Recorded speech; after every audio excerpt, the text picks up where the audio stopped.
स्मृति ईरानी, जिनका पूरा नाम स्मृति मल्होत्रा ईरानी है, भारतीय राजनीति, अभिनय और सामाजिक कार्यों का एक ऐसा नाम है जिसने संघर्ष, साहस और दृढ़ संकल्प से अपनी अलग पहचान बनाई है। उनका जन्म 23 मार्च 1976 को नई दिल्ली में एक साधारण मध्यम वर्गीय परिवार में हुआ था। उनके पिता पंजाबी खत्री और मां बंगाली परिवार से थीं। बचपन से ही स्मृति आत्मविश्वासी और महत्वाकांक्षी थीं। उन्होंने अपनी प्रारंभिक शिक्षा दिल्ली में ही प्राप्त की और आगे जाकर राजनीति विज्ञान में स्नातक किया। बचपन से ही उन्हें मंच पर बोलना, लोगों से संवाद करना और अपनी बात को प्रभावशाली ढंग से प्रस्तुत करना पसंद था। उनके जीवन का शुरुआती दौर आसान नहीं था। परिवार की आर्थिक स्थिति बहुत मजबूत नहीं थी, लेकिन स्मृति ने कभी हार नहीं मानी। उन्होंने अपने सपनों को साकार करने के लिए बहुत मेहनत की और कभी भी किसी भी परिस्थिति में पीछे नहीं हटी। स्मृति ईरानी का करियर एक मॉडल के रूप में शुरू हुआ। उन्होंने 1998 में मिस इंडिया प्रतियोगिता में भाग लिया।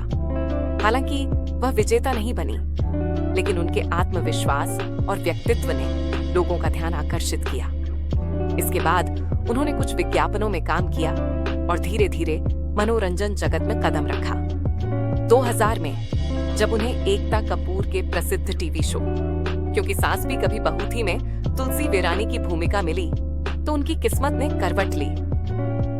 यह किरदार स्मृति के जीवन का टर्निंग पॉइंट साबित हुआ। तुलसी के रूप में उन्होंने भारतीय घर घर में अपनी पहचान बनाई। उस दौर में वह भारतीय टेलीविजन की सबसे लोकप्रिय और सम्मानित अभिनेत्री बन गई। उन्होंने अपने अभिनय से न केवल दर्शकों का दिल जीता, बल्कि उन्हें कई पुरस्कार भी मिले, जिनमें इंडियन टेली अवार्ड्स और स्टार परिवार अवार्ड्स प्रमुख हैं। उनके अभिनय ने भारतीय नारी की शक्ति, त्याग और दृढ़ता का एक आदर्श चित्र प्रस्तुत किया। लेकिन स्मृति का सफर सिर्फ अभिनय तक सीमित नहीं रहा। उनके अंदर एक राजनीतिक चेतना और देश के लिए कुछ करने की भावना हमेशा रही। इसी भावना के चलते उन्होंने भारतीय जनता पार्टी भाजपा की सदस्यता ग्रहण की और राजनीति में सक्रिय हुई। 2003 में उन्होंने बीजेपी ज्वाइन की और उसी वर्ष उन्हें पार्टी के सांस्कृतिक प्रकोष्ठ का राष्ट्रीय सचिव बनाया गया। उनके भाषणों, व्यक्तित्व और विचारों ने पार्टी नेतृत्व को प्रभावित किया। उन्होंने कई राज्यों में पार्टी के प्रचार प्रसार में भाग लिया और जनता के बीच अपनी अलग छवि बनाई। 2004 में उन्होंने चांदनी चौक से लोकसभा चुनाव लड़ा। हालांकि उन्हें हार का सामना करना पड़ा, लेकिन उन्होंने हार को अंत नहीं माना, बल्कि उसे एक सीख के रूप में लिया। वह पार्टी के साथ जुड़ी रहीं और संगठन के भीतर महत्वपूर्ण भूमिकाएं निभाईं। 2011 में उन्हें भाजपा महिला मोर्चा का राष्ट्रीय अध्यक्ष बनाया गया। 2014 में जब नरेंद्र मोदी के नेतृत्व में भाजपा ने ऐतिहासिक जीत दर्ज की, तो स्मृति ईरानी ने अमेठी से राहुल गांधी के खिलाफ चुनाव लड़ा। ये मुकाबला पूरे देश का ध्यान आकर्षित कर रहा था, क्योंकि राहुल गांधी परिवार की पारंपरिक सीट से चुनाव लड़ रहे थे। हालांकि स्मृति ईरानी बहुत कम अंतर से हार गईं, लेकिन उन्होंने यह साबित कर दिया कि वह किसी बड़े नेता से मुकाबला करने में पीछे नहीं हटती। इस संघर्ष ने उन्हें राष्ट्रीय स्तर पर चर्चित बना दिया। उनकी निष्ठा और मेहनत को देखते हुए नरेंद्र मोदी सरकार ने उन्हें मानव संसाधन विकास मंत्री HRD मिनिस्टर नियुक्त किया। इस पद पर रहते हुए उन्होंने शिक्षा व्यवस्था में कई महत्वपूर्ण सुधार किए। उन्होंने राष्ट्रीय शिक्षा नीति के प्रारंभिक मसौदे पर काम किया। IIT और IIM जैसी संस्थाओं में पारदर्शिता और गुणवत्ता पर बल दिया और डिजिटल शिक्षा को बढ़ावा दिया। हालांकि उनके कार्यकाल के दौरान कुछ विवाद भी हुए, जैसे रोहित वेमुला मामला और JNU विवाद, लेकिन स्मृति ने हर चुनौती का दृढ़ता से सामना किया। वह अपने बेबाक बयानों और सख्त रुख के लिए जानी जाती है। 2016 में उन्हें सूचना और प्रसारण मंत्री का पद दिया गया। यहाँ भी उन्होंने मीडिया और फिल्मों से जुड़े कई अहम निर्णय लिए और डिजिटल इंडिया की दिशा में नई पहलें शुरू की। 2019 के लोकसभा चुनावों में स्मृति ईरानी ने फिर से अमेठी से राहुल गांधी के खिलाफ चुनाव लड़ा और इस बार उन्होंने ऐतिहासिक जीत दर्ज की।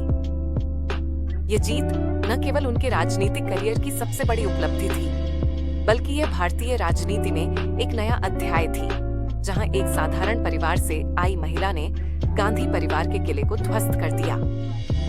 इस जीत के बाद उन्हें महिला एवं बाल विकास मंत्री बनाया गया। इस मंत्रालय में उन्होंने बेटियों की सुरक्षा, पोषण और शिक्षा से संबंधित कई योजनाओं को लागू किया। उन्होंने बेटी बचाओ, बेटी पढ़ाओ, पोषण अभियान और बाल सुरक्षा कानूनों को मजबूती से आगे बढ़ाया। स्मृति ईरानी न केवल एक राजनेता है, बल्कि एक प्रेरणादायी वक्ता और लेखिका भी हैं। उन्होंने लाल सलाम नामक एक उपन्यास लिखा, जो राजनीति और समाज के गहरे पहलुओं को उजागर करता है। वह सोशल मीडिया पर भी बहुत सक्रिय रहती हैं और जनता से सीधे संवाद करती हैं। उनके विचार स्पष्ट, सटीक और प्रभावशाली होते हैं। वह उन महिलाओं के लिए प्रेरणा है जो जीवन में कठिन परिस्थितियों के बावजूद आगे बढ़ना चाहती हैं। स्मृति अपने व्यक्तिगत जीवन में भी एक समर्पित पत्नी और मां हैं। उन्होंने 2001 में जुबिन ईरानी से विवाह किया, जो एक उद्यमी है। उनके 2 बच्चे हैं, जौहर और जोइश, और जुबिन की पहली शादी से उनकी एक सौतेली बेटी शनैल भी है, जिनसे स्मृति का बहुत स्नेहपूर्ण संबंध है। राजनीति और परिवार के बीच संतुलन बनाना आसान नहीं होता, लेकिन स्मृति ने यह दिखाया कि दृढ़ इच्छा शक्ति और मेहनत से सब संभव है। वह हमेशा भारतीय परंपराओं और मूल्यों को प्राथमिकता देती है और आधुनिकता को भी समान रूप से अपनाती है।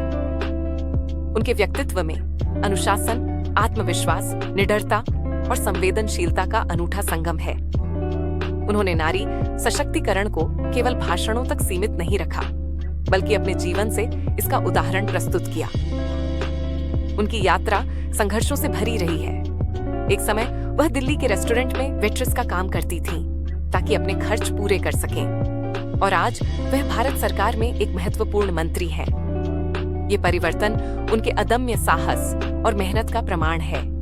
उन्हें कई राष्ट्रीय और अंतर्राष्ट्रीय मंचों पर आमंत्रित किया गया है, जहां उन्होंने भारत के विकास, शिक्षा, महिला अधिकार और लोकतंत्र पर अपने विचार साझा किए हैं।